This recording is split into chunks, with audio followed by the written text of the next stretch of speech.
ఒక పెద్ద అడవిలో విభాండక మహర్షి అని ఒక ఋషి జీవిస్తుండేవాడు. అతనికి ఒక కుమారుడు ఉండేవాడు.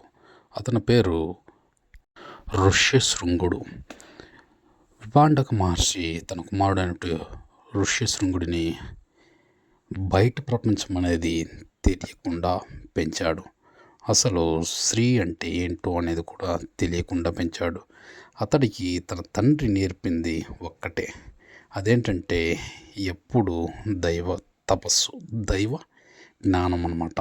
ఎప్పుడు తపస్సులోనే లీనమై ఉండాలి, తపస్సు గురించి ధ్యానంలోనే ఉండాలి అనేటువంటి దాని గురించి చెప్తూ ఉండేవాడు. అలానే తన కుమారుడిని పెంచాడు విభాండక మహర్షి. అలాగే నడుచుకున్నాడు ఋష్యశృంగుడు కూడా.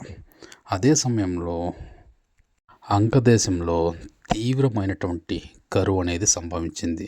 అప్పుడు ఆ రాజ్యంలో ఉన్నటువంటి రాజు ఒక జ్యోతిష్యుని పిలిపించి ఈ కరువుకి, ఈ వర్షాలు పడటానికి ఏదైనా ఉపాయం అనేది ఉందా అని ఆ జ్యోతిష్యుడిని అడుగుతాడు. అప్పుడు ఆ జ్యోతిష్యుడు ఇలా చెబుతాడు, ఒక పెద్ద అడవిలో విభాండక మహర్షి యొక్క కొడుకు ఋష్యశృంగుడు ఉన్నాడు. అతను మహా తపస్వి. ఆయనను మన అంగదేశంలో అడుగు పెడితేనే చాలు వర్షాలు పడతాయి, కరువు అనేది మాయమైపోతాయి అనే విషయాన్ని చెబుతాడు. వెంటనే ఆ అంగదేశపు రాజు కొంతమంది అప్సరసులను ఆ ఋష్యశృంగుడి ఉండే స్థలానికైతే పంపిస్తాడు. అప్పుడు వారు అడవిలోకి వెళ్ళి ఆ అప్సరసులు ఋష్యశృంగుడితో మేము కూడా ఒక తపశీలమే అని చెబుతారు. వారికి చెప్పి ఆతిథ్యం కోసమని అంగదేశానికి పిలుచుకొస్తారు. ఋష్యశృంగుడు అంగదేశంలో అడుగు పెట్టగానే విపరీతమైనటువంటి వర్షాలు అనేది పడుతూ ఉంటాయి.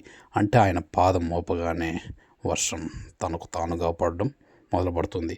అప్పుడే ఋష్యశృంగుడి యొక్క మహిమను గుర్తిస్తాడు అంగదేశపు రాజు. అప్పుడు కొన్ని రోజుల తర్వాత అంగదేశపు రాజు ఋష్యుడి యొక్క మహిమను, అదైన ఒక తపస్సును గుర్తించి తన కుమార్తె అయినటువంటి శాంతికను ఇచ్చి అతనికి వివాహం జరిపిస్తాడు. అలా ఋష్యశృంగుడు ఆ రాజ్యంలోనే నివసించసాగాడు. ఆయన నివసించిన తర్వాత ఆ రాజ్యంలో ఎప్పటికీ కూడా కరువు అనేది సంభవించలేదు. యథావిధిగా వర్షాలు పడడం, పంటలు బాగా పండడం సాగుతూ ఉండేవి.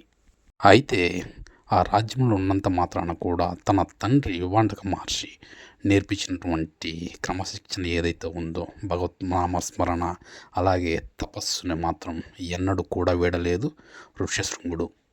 అదే సమయంలో కోసల దేశ రాజు అయినటువంటి దశరథుడు పుత్రకామిష్టి యాగం చేస్తూ ఉన్నాడు. ఆ యాగానికి ముఖ్య ఋషివర్యులుగా ఋష్యశృంగుడిని అయితే పెడతారు. ఎందుకంటే ఆయన యొక్క శుద్ధత, అలాగే ఆయన నియమబద్ధమైనటువంటి జీవితం త్వరగా దేవతను ప్రసన్నం చేస్తాయనే నమ్మకంతో ఆ యొక్క యజ్ఞం యొక్క ఫలితంగానే దశరథుడికి రాముడు, లక్ష్మణుడు, భరతుడు, శత్రుఘ్నుడు జన్మిస్తారు. ఇలా ఒక అడవిలో పెరిగినటువంటి ఋష్యశృంగుడి యొక్క తపశ్శక్తి ఒక రాజ్యానికే కాదు, రామావతారానికి కూడా కారణమైందని చెప్పుకోవచ్చు.